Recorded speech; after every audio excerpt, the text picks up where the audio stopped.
చూస్తున్నారు. నేను హైడ్రా మీద మేబీ నేను చేసిన వీడియోలు ఎవ్వరు చేయకుండా వచ్చు అనుకుంటా. మొదటి నుంచి నేను దాంట్లో ఉన్న లూప్ హోల్స్ గురించి మాట్లాడుతూనే ఉన్నా. అసలు హైడ్రాకు ఉన్న రైట్స్ ఏంది, పవర్స్ ఏంది, అంటే వీళ్ళేమైనా ఇల్లీగల్ సెటిల్మెంట్ చేయడానికి వచ్చిరా. అసలు హైడ్రా ఫస్ట్లో మాత్రం అందరూ కూడా అబ్బా అసలు దాన్ని ఒక మామూలుగా చూడలే. ఇక చెరువులు, కుంటలు, నాలాలు అన్నీ పరిరక్షిస్తారు. అలాగే ట్రాఫిక్ విషయంలో కూడా అన్నీ అన్నారు. ఒకటి ఉంటుంది, పాట ఉంటుంది, నేను చాలా సందర్భాల్లో వాడిన, ఇంతన్నాడు అంతన్నాడే గంగరాజు. అంటే పనికొచ్చే విషయాలను పక్కన పెట్టి పనికిరాని విషయాలను నెత్తినెత్తుకోవడం అనే విషయంలో మరి ఏం సీక్రెట్ ఉందో, ఏం మతలబు ఉందో మరి తెలంగాణ ప్రజలు కూడా ఆలోచించాలి. హైడ్రా వచ్చిన ఒక వారం రోజులు మాత్రం అందరు షహబాష్, అసలు రేవంత్ రెడ్డి ముఖ్యమంత్రిగా వచ్చి ఎంత మంచి నిర్ణయం తీసుకున్నాడు అనేసి అందరూ పొగిడి. దాని తర్వాత బడాబాబుల కొంపల్ని విడిచి, ఎందుకు నేను కొంపలు అంటున్నానంటే అందరినీ కాదు, ఎవరివైతే ఈరోజు అనధికారికంగా ఎఫ్టీఎల్ పరిధిలో కట్టుకున్న ఇండ్లు కావచ్చు, పార్కులు కబ్జా చేసి కట్టుకున్న ఇండ్లు కావచ్చు, ఇవన్నీ కూడా బడాబాబుల కొంపల దానికి మాత్రం 30 రోజులు నోటీసులు ఇస్తారు. ఎందుకు, ఉదాహరణకు ఎందుకు ఇందులో దాచేదేముంది, నేను బాజాబ్తా చెప్తా. రేవంత్ రెడ్డి అన్న తిరుపతి రెడ్డి ఇల్లు ఏమైంది? దుర్గం చెరువు ఎఫ్టీఎల్ పరిధిలో ఉన్నదని తెలిసి అదొక్కటే పక్కనున్న పార్కును కూడా ఆయన కబ్జా చేసి ఆఫీస్ పెట్టుకున్నాడు అనేసి చెప్పినప్పటికి కూడా అసలు హైడ్రా ఏం చర్యలు తీసుకోలే. చాలా చూపించినాం మేము. మొన్న నేనే పోయి కవర్ చేసుకొచ్చినవే ఉన్నాయి. మొన్న మూసిలో కడుతున్న అది కూడా చూపించినాం. అక్రమ కట్టడాలు ఏవైతున్నాయి అన్నీ చూపిస్తే మేము తిరిగి అడిగితే నోటీసులు ఇచ్చినామని చెప్పారు. వీళ్ళందరికేమో నోటీసులు ఇస్తారట, మరి ఈ పాపము ఈ బక్క చిక్కిన పానాలకు మాత్రం నోటీసులు ఉండవట. ఇవాళ శనివారం చెప్తారు, పొద్దునే ఆదివారం వచ్చి. ఈ మాట ఇంతకు ముందు కూడా హైకోర్టు చాలాసార్లు హెచ్చరించింది, ఇది పద్ధతి కాదు అని చెప్పింది. ఇక తీరా వీళ్ళు వినకపోయేసరికి ఏం చేసిరనంటే ఇలాగైతే హైడ్రానే మూసేస్తామని చెప్పారు. మరి ఇప్పటికైనా తీరు మార్చుకుంటారా లేదా అనేది సరే ఈ వార్తా సారాంశం నేను, ఎందుకంటే మళ్ళీ నేను ఏ నమస్తే తెలంగాణలో వార్తల్లో చూపిస్తే బీఆర్ఎస్కి ఫేవర్గా రాసుకున్న వార్త అంటారు. ఎందుకు మరి ఆయనకు ఫేవర్గా ఉన్న పత్రికల్లో చూపిస్తే ఆ నిజమేందో అర్థమవుతుంది కదా. కోర్టు ఏం మొట్టికాయలు వేసిందో లాగ్ ఎట్లా పీకుతుందో అనేది అర్థమవుతుంది. పేడ నీళ్ళు ముఖాన పోసినట్టు పోస్తుంది. అయినా వీళ్ళకి సోయేస్తలేదు. ఏం చెప్పింది? స్థలాల హక్కులు తేల్చే అధికారం మీకెక్కడిది, రాత్రికే నగరాన్ని మార్చేయలేరు కదా. అసలు ఒక హైడ్రా అనేది ఒకటి తెచ్చినప్పుడు దానికి ఒక బ్లూ ప్రింట్ ఏదో ఒకటైతే ఉంటుంది కదా. ఓకే, కనీసం ముందు పెట్టొచ్చు కదా. ఇగో ఇప్పుడు ఈ సంవత్సరంలో కట్టిరు, ఇది అనధికారికంగా ఉంది. ఒక్క విషయం ఫస్ట్ అడుగుతాను, ఒక్క బతుకమ్మ కుంటకి సంబంధించి ఏదో తొమ్మితే నీళ్ళు వచ్చినాయి అనేసి ఎగిరెగిరి డ్యాన్స్లు ఆడుతున్న వాళ్ళని చూస్తే కూడా దేని నుంచి నవ్వాలో అర్థమవుతలేదు. ఓ దిక్కేమో నీళ్ళు లేక సస్తున్నామని జనాలు చెప్తుంటారట, 5 అడుగులకే గిట్ల తీయగానే గట్ల బియ్యమని నీళ్ళు వచ్చినాయట. మరి ఎన్ని చెరువులు వీళ్ళు పునరుద్ధరించారు వచ్చినాక? ఎన్ని చెరువులలో కొట్టి హై రైజ్ అపార్ట్మెంట్లను డెమాలిష్ చేసేసి చెరువులను పునరుద్ధరించారు అనేది ఇంతవరకు ఎక్కడన్నా డిస్ప్లే పెట్టిరా? ఏం చేస్తారు రోజు అంటే వాళ్ళు షెడ్ వేసుకుంటే కూలగొడతాడు, వాళ్ళు ఏదో బర్లో గొర్రెలో పెట్టుకుంటే కూలగొడతారు. చిన్న ఛాయ్ దుకాణాలు, పూల దుకాణాలు, కూరగాయల దుకాణాలు. హైడ్రా చేసే పని ఏందయ్యా అని అంటే ఇది చేసింది. దాని వెనకాల చాలా లోగుంటుంది అనుకోండి. ఇక అది చాలాసార్లు చెప్పినాము. సెలవు రోజుల్లో కూల్చివేతల్లో భయాందోళనలు ఎన్నిసార్లు చెప్పినా మారరా, హైకోర్టు తీవ్ర ఆగ్రహం, హైడ్రా ఇన్స్పెక్టర్ నిలదీత.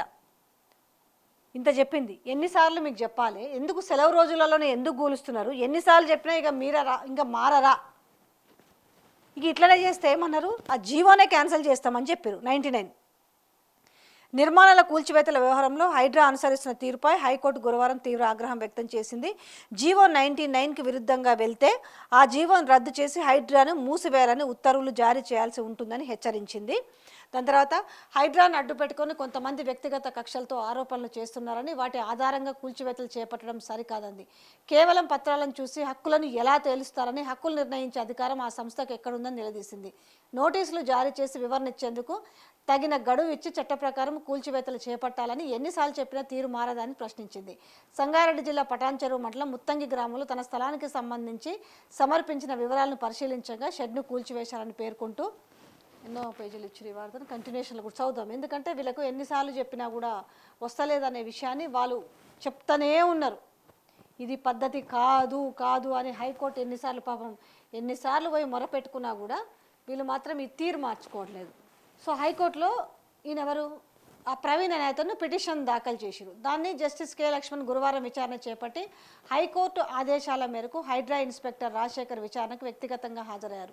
పిటిషనర్ తరపున న్యాయవాది వాదనలు వినిపిస్తూ పార్క్ స్థలంలో నిర్మాణాలు చేపడుతున్నారంటూ గాయత్రి మెంబర్స్ అసోసియేషన్ ఇచ్చిన ఫిర్యాదు మేరకు హైడ్రా కూల్చివేతలు చేపట్టిందని తెలిపారు. నిర్మాణాలకు 2023 నవంబర్ 15 పంచాయతీ అనుమతులు మంజూరు చేసిందని ఓ కేసును కూడా ఇది చేసుకుంటూ దీంట్లో క్లియర్గా మెన్షన్ చేసింది అన్నట్టు. మీరు ఎందుకు ఈ డెసిషన్స్ తీసుకుంటున్నారు? దానివల్ల జలవనరులు, రోడ్లు, ప్రభుత్వ భూములు పరిరక్షణకు మేము వ్యతిరేకం కాదు. అయితే ఏ ప్రకృతి అయినా చట్టబద్ధంగా ఉండాలని చెప్తున్నాము. అక్రమ నిర్మాణమైన కూల్చివేతకు చట్ట ప్రకారం చర్యలు చేపట్టాల్సిందే. నేను గతంలో కూడా చెప్పాను ఈ విషయాన్ని. ఇది సుప్రీంకోర్టు కూడా చెప్పింది. నా టీవెందా హైకోర్టు అక్రమ నిర్మాణమైన చట్టబద్ధంగా చర్యలు తీసుకోమనింది. దాన్ని కూలగొట్టద్దని చెప్పట్లేదు. కానీ పగడ్బందీ చర్యలు దానికి చట్టబద్ధంగా ఉండాలి కదా. అది అక్రమమైనదా సక్రమమైనదా అని. ఇప్పుడు ఒకరి జాగానేమో ఒకరికొకరు బడకు కూడా కంప్లైంట్లు ఇచ్చుకుంటే ఇప్పుడు ఇద్దరు వ్యక్తులు ఉన్నారు. ఈ ఇంటి పక్కోడు ఆ ఇంటి పక్కోడు, ఓ గోడో ఏదో ఉంది, వీనికి వానికి పడదు. వీళ్ళు ఏం చేస్తారు? నా దగ్గర ఈ కాగితం ఉంది, వీడు మాత్రం అక్రమంగా ఉన్నాడని.